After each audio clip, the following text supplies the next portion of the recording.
Treasure Island by Robert Louis Stevenson. Chapter 3. The Black Spot.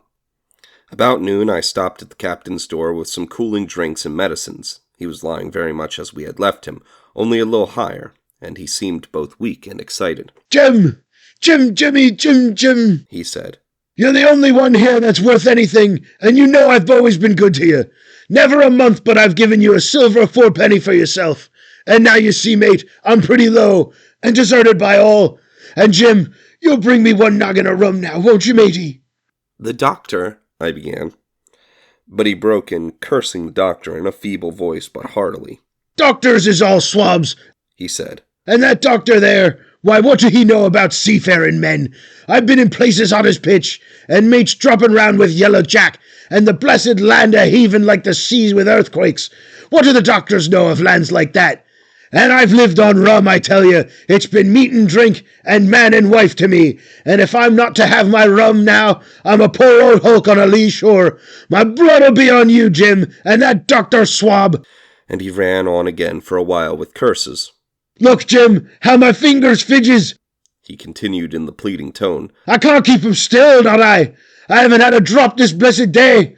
That doctor's a fool, I tell you. If I don't have a dram of rum, Jim, I'll have the horrors. I've seen some of 'em already. I've seen old Flint in the corner there behind you. As plain as print, I seen him. And if I can get the horrors, I'm a man that's lived rough. I'll raise Cain. Your doctor himself said one glass wouldn't hurt me. I'll give you a golden guinea for a noggin, Jim. He was growing more and more excited, and this alarmed me for my father, who was very low that day and needed quiet. Besides, I was reassured by the doctor's words, now quoted to me, and rather offended by the offer of a bribe. I want none of your money, said I, but what you owe my father. I'll get you one glass and no more. When I brought it to him, he seized it greedily and drank it out. Aye, said he. That's some better, sure enough. And now, matey, did that doctor say how long I was to lie here in this old berth? A week at least, said I. Thunder! He cried. A week! I can't do that. They'd have the black spot on me by then. The lubbers is going about to get the wind of me this blessed moment. Lubbers as couldn't keep what they got and want to nail what is another's. Is that seamanly behaviour now, I want to know? But I'm a saving soul. I never wasted good money of mine, nor lost it neither. And I'll trick 'em again. I'm not afraid of 'em. I'll shake out another reef, matey. I'll daddle 'em again. As he was thus speaking, he had risen from bed with great difficulty, holding to my shoulder with a grip that almost made me cry out, and moving his legs like so much dead weight. His words, spirited as they were in meaning, contrasted sadly with the weakness of the voice in which they were uttered. He paused when he had gotten to a sitting position on the edge. That doctor's done me in, he murmured. My ears is singing. Lay me back. Before I could do much to help him, he had fallen back again to his former place, where he lay for a while silent. Jimmy, he said at length. You saw that seafaring man today? Black Dog? I asked. Ah, Black Dog, says he. He's a bad un, but there's worse that put him on. Now, if I can't get away nohow, and they tip me the black spot, mind you, it's my old sea chest they're after. You get on a horse. You can, can't you? Well then, you get on a horse and go to, well yes, I will, to that eternal Dr. Swab, and tell him to pipe all hands, magistrates and sich, and he'll lay 'em aboard at the Admiral's Benbow. All old Flint's crew, man and boy, all of 'em that's left. I was first mate, I was. Old Flint's first mate, and I'm the only one as knows the place. He gave it to me at Savannah, when he lay a-dying, like as if I was to now, you see. But you won't peach unless they get the black spot on me, or unless you see that Black Dog again, or a seafaring man with one leg, Jim, him above all. But what is the black spot, Captain? I asked. That's a summons, mate. I'll tell you if they get that. But you keep your weather eye open, Jim, and I'll share with ye equals, upon my honour. He wandered a little longer, his voice growing weaker, but soon after I had given him his medicine, which he took like a child, with the remark, If ever a seaman wanted drugs, it's me. He fell at last into a heavy swoon-like sleep, in which I left him. What I should have done had all gone well, I do not know. Probably I should have told this whole story to the doctor, for I was in mortal fear lest the captain should repent of his confessions and make an end of me.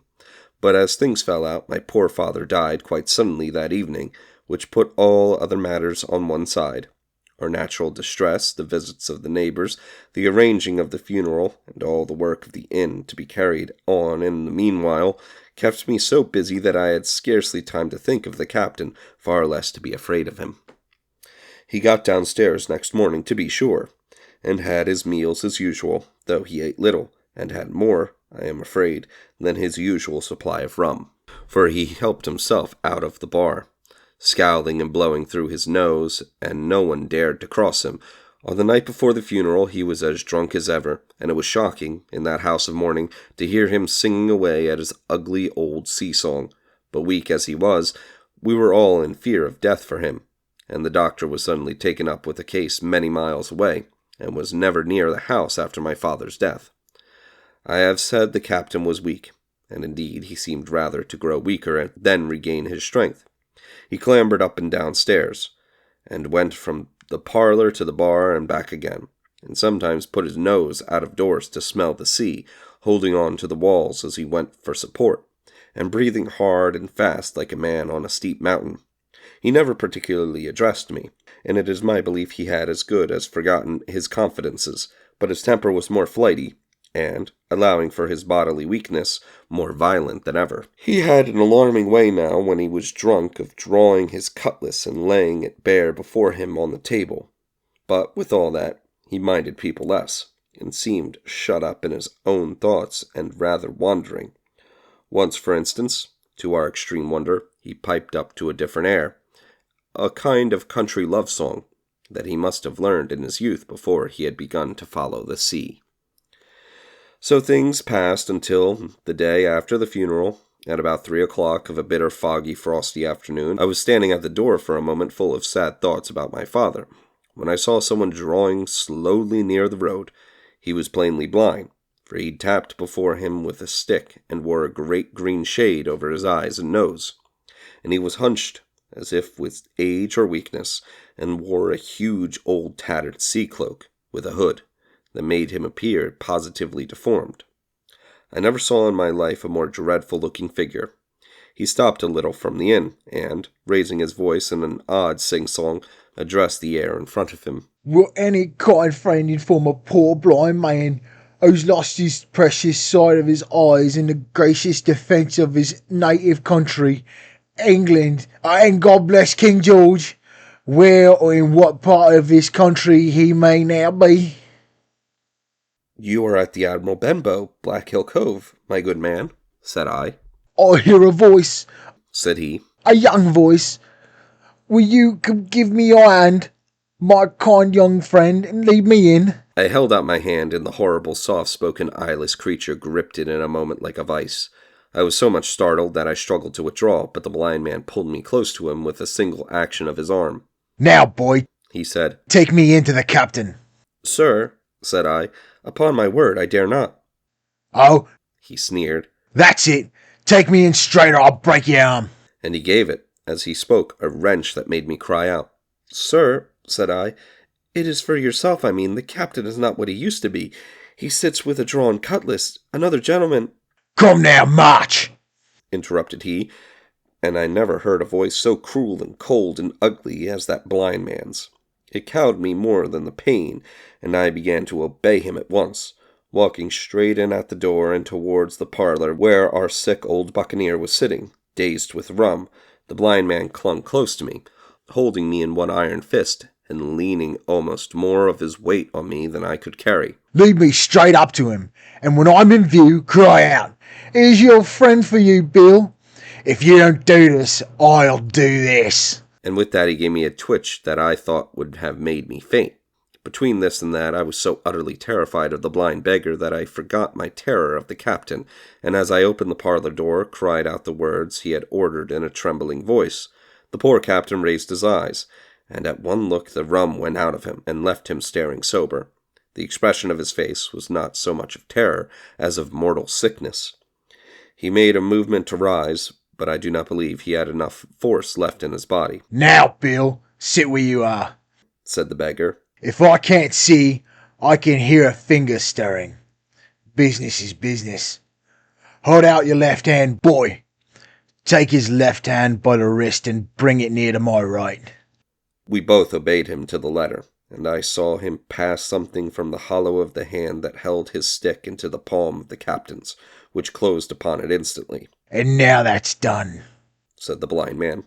And at the words he suddenly left hold of me, and, with incredible accuracy and nimbleness, skipped out of the parlor and into the road, where, as I still stood motionless, I could hear his stick go tap-tap-tapping into the distance. It was some time before either I or the captain seemed to gather our senses, but at length, and about at the same moment, I released his wrist, which I was still holding, and he drew in his hand and looked sharply into the palm. 10 o'clock! He cried. 6 hours! We'll do them yet! And he sprang to his feet. Even as he did so, he reeled, put his hand to his throat, stood swaying for a moment, and then, with a peculiar sound, fell from his whole height face foremost to the floor. I ran to him at once, calling to my mother, but haste was all in vain. The captain had been struck dead by thundering apoplexy. It was a curious thing to understand, for I had certainly never liked the man, though of late I had begun to pity him. But as soon as I saw that he was dead, I burst into a flood of tears. It was the second death I had known, and the sorrow of the first was still fresh in my heart.